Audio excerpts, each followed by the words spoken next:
जयकारा शेरा वालीदा बोल सांची दरबार की जय। अथ सप्तदशो अध्याय।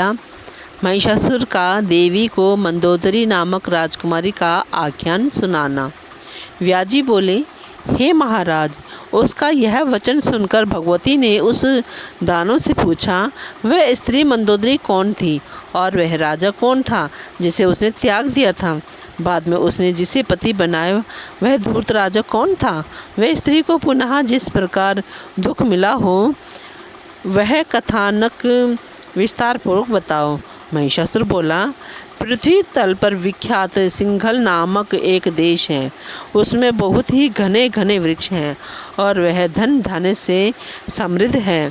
वहाँ चंद्रसेन नामक राजा करता था, जो बड़ा धर्मात्मा, शांत स्वभाव, प्रजा पालन में तत्पर, न्यायपूर्वक शासन कार्य करने वाला, सत्यवादी, मृदु स्वभाव वाला, वीर, सहिष्णु, नीति शास्त्र का सागर, शास्त्रवेत्ता, सब धर्मों का ज्ञाता और धनुर्वेद में अत्यंत प्रवीण था। उसकी भार्या भी रूपवती, सुंदरी, सौभाग्यशालिनी, सद्गुणी, सदाचारिणी, अत्यंत सुंदर मुख वाली, पति भक्ति में लीन रहने वाली, मनोहर और सभी उत्तम लक्षणों से संपन्न थी। उसका नाम गुणवती था। उसने प्रथम गर्भ से एक अति सुंदर कन्या को जन्म दिया। उस मनोरम कन्या को पाकर पिता बहुत ही प्रसन्न हुए और उन्होंने बड़े हर्ष के साथ उसका नाम मंदोदरी रखा। वह कन्या चंद्रमा की कला के समान दिन प्रतिदिन बढ़ने लगी। अत्यंत मनोहारिणी वह कन्या जब 10 वर्ष की हुई तब उसके वर के लिए राजा चंद्रसेन प्रतिदिन चिंतित रहने लगे। उस समय मद्र देश के अधिपति सुधन्वा नाम वाले एक पराक्रमी नरेश थे। कम्बुग्रीव नाम से अति विख्यात उनका एक पुत्र था, जो बहुत मेधावी था। ब्राह्मणों ने राजा चंद्रसेन से कहा कि कम्बुग्रीव उस कन्या के योग्य वर है। वह सुंदर, सभी शुभ लक्षणों से संपन्न तथा समस्त विद्याओं में पारंगत है। तब राजा ने गुणवती नाम वाली अपनी प्रिय रानी से पूछा, मेरा विचार है कि मैं अपनी सुंदर पुत्री मंदोदरी को कम्बुग्रीव को सौंप दूं। पति की यह बात सुनकर उस रानी ने अपनी पुत्री से आदरपूर्वक पूछा, तुम्हारे पिता कम्बुग्रीव के साथ तुम्हारा विवाह करना चाहते हैं। तब यह सुनकर मंदोदरी ने माता से यह वचन कहा, मैं पति नहीं बनाऊंगी, विवाह करने में मेरी अभिरुचि नहीं है। मैं सदा कौमार्य व्रत का आश्रय लेकर अपना जीवन व्यतीत करूंगी। मैं स्वतंत्रता पूर्वक सदा कठोर तप करूंगी। हे माता, संसार सागर में परतंत्रता परम दुख है। स्वतंत्रता से ही मोक्ष की प्राप्ति होती है, ऐसा शास्त्रों के ज्ञाता पंडित जनों ने कहा है। अतएव मैं बंधन से मुक्त रहूंगी। मुझे पति से कोई भी प्रयोजन नहीं है। विवाह होते समय अग्नि के साक्ष्य में प्रतिज्ञा रूप में यह वचन कहना पड़ता है, हे पतिदेव, अब मैं सदा के लिए पूर्ण रूप से आपके अधीन हो चुकी हूँ। इसके अतिरिक्त ससुराल में सास तथा देवर आदि लोगों की दासी बनकर रहना तथा सदा पति के अनुकूल रहना अत्यंत दुखदायक बताया गया है। कहीं यदि पति ने अन्य स्त्री के साथ विवाह कर लिया तब तो सौत से मिलने वाला महान दुख उपस्थित हो जाता है। उस समय पति के प्रति ईर्ष्या भाव उत्पन्न हो जाता है, कलह भी होने लगता है। हे माता, संसार में सुख कहाँ है और विशेष करके स्वभाव से ही परतंत्र नारियों के लिए इस स्वप्न धर्मा संसार में सुख है ही नहीं। हे माता, मैंने सुना है कि प्राचीन काल में राजा उत्तानपाद के एक उत्तम नामक पुत्र थे, जो समस्त धर्मों के ज्ञाता एवं ध्रुव के कनिष्ठ भ्राता थे। उन्होंने अपनी धर्मनिष्ठ पतिव्रता, पति के प्रति भक्तिभाव रखने वाली प्रिय तथा सुंदर पत्नी को बिना किसी अपराध के ही वन में छोड़ दिया था। पति के रहते हुए भी इस प्रकार के अनेक दुख स्त्री को सहने पड़ते हैं। दैव योग से उसकी मृत्यु हो जाने पर स्त्री को विधवा बनकर दुख उठाना पड़ता है, क्योंकि वैधव्य परम दुखमय होता है तथा नानाविध शोक एवं संताप उत्पन्न करता रहता है। पति के परदेश चले जाने पर कामदेव की अग्नि में जलती हुई स्त्री को घर में अत्यधिक दुख सहना पड़ता है, तो फिर उसे पति संग जनित क्या सुख प्राप्त हुआ। अतएव मेरा तो यही मत है कि स्त्रियों को विवाह कभी नहीं करना चाहिए। पुत्री के ऐसा कहने पर उसकी माता ने अपने पति से कहा, कौमार व्रत धारण करने की इच्छा वाली वह राजकुमारी पति की कामना नहीं करती है। संसार से विरक्त रहकर वह सदा व्रत और जप में तत्पर रहना चाहती है। पति संग जनित अनेक दोषों को जानने वाली वह कन्या विवाह नहीं करना चाहती। अपनी भार्य की बात सुनकर राजा चंद्रसेन भी चुप रह गए। अपनी पुत्री को विवाह की इच्छा से रहित भाव वाली जानकर राजा ने भी उसका विवाह नहीं किया। वे मंदोदरी भी माता पिता के द्वारा भली भांति रक्षित होती हुई घर पर ही रहने लगी। कुछ समय पश्चात नारियों में कामोत्तेजना उत्पन्न होने वाले यौवन संबंधी लक्षण उसमें विकसित होने लगे।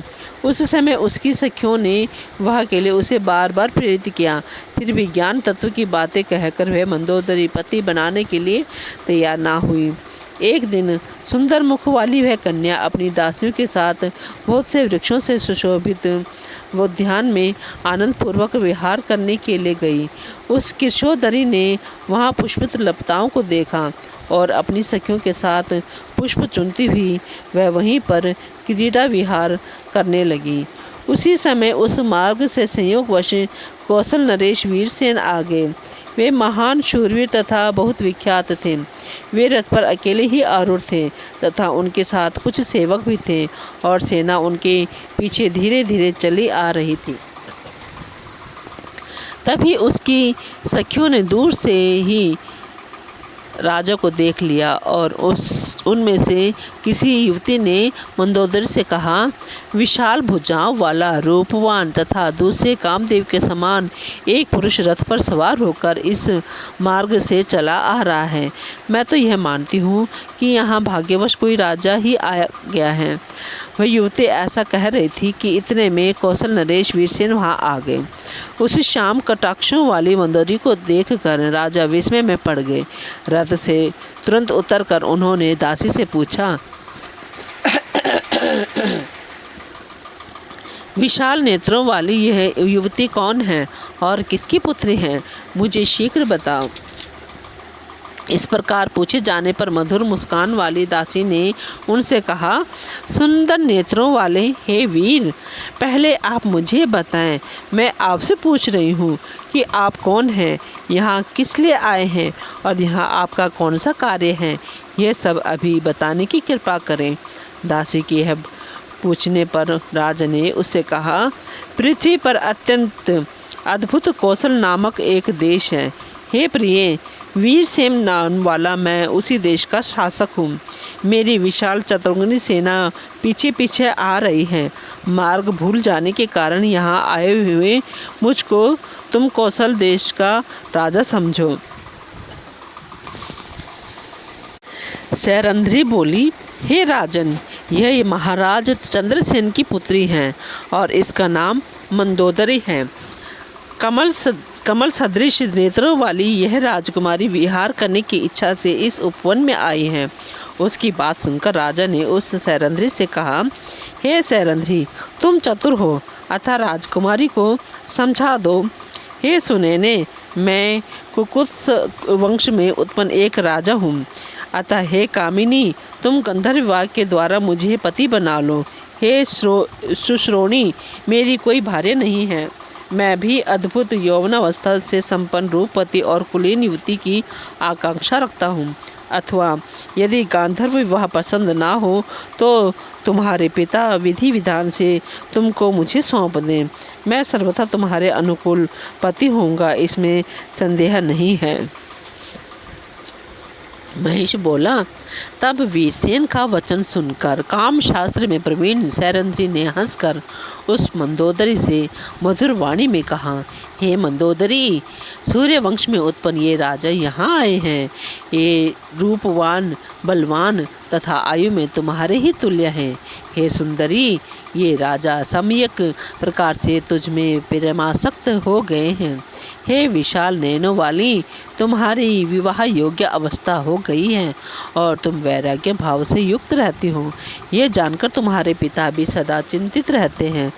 उन महाराज ने बार बार लंबी सांस लेकर हम लोगों से यह कहा था, हे दासियों, तुम लोग सदा उसकी सेवा में संलग्न रहती हो, अतः तुम ही लोग मेरी इस पुत्री को समझाओ। किंतु हम लोग तुझ हठ धर्म परायणा से कुछ भी कहने में समर्थ नहीं हैं। फिर भी हम तुम्हें बता देना चाहती हैं कि पति की सेवा ही स्त्रियों के लिए परम धर्म है। ऐसा मनु ने कहा है। पति की सेवा करने वाली स्त्री स्वर्ग प्राप्त कर लेती है। अतएव हे विशाल नेत्रों वाली, तुम विधि पूर्वक विवाह कर लो। मंदोदरी बोली, मैं पति नहीं बनाऊंगी, मैं अद्भुत तप करूंगी। हे बाले, तुम इस राजा को मना कर दो। यह नीलज मेरी ओर क्यों देख रहा है? सरंध्री बोली, हे देवी, ये कामदेव अजेय है तथा काल का अतिक्रमण भी अत्यंत कठिन है। अतएव हे सुंदरी, तुम मेरे इस कल्याणकारी वचन को मान लेने की कृपा करो, अन्यथा तुम्हारे ऊपर कभी ना कभी संकट अवश्य पड़ेगा। ये मेरा दृढ़ विश्वास है। उसकी यह बात सुनकर राजकुमारी ने उस सखी से कहा, हे परिचारिकी, दैव योग से जो भी होने वाला है वह हो, किंतु मैं वह बिल्कुल नहीं करूँगी, इसमें संदेह नहीं है। महेश बोला। उस राजकुमारी का निश्चित विचार जानकर सैरंध्री ने राजा से पुनः कहा, हे राजन, आप इच्छा अनुसार यहाँ से जा सकते हैं। यह राजकुमारी उत्तम पति बनाना नहीं चाहती। उसकी यह बात सुनकर राजा वीरसेन उदास हो गए और उस राजकुमारी के प्रति आसक्ति रहित होकर अपनी सेना के साथ कौशल देश के लिए प्रस्थित हो गए। बोलो जयकारा शेरा वालिदा, बोल साचे दरबार की जय।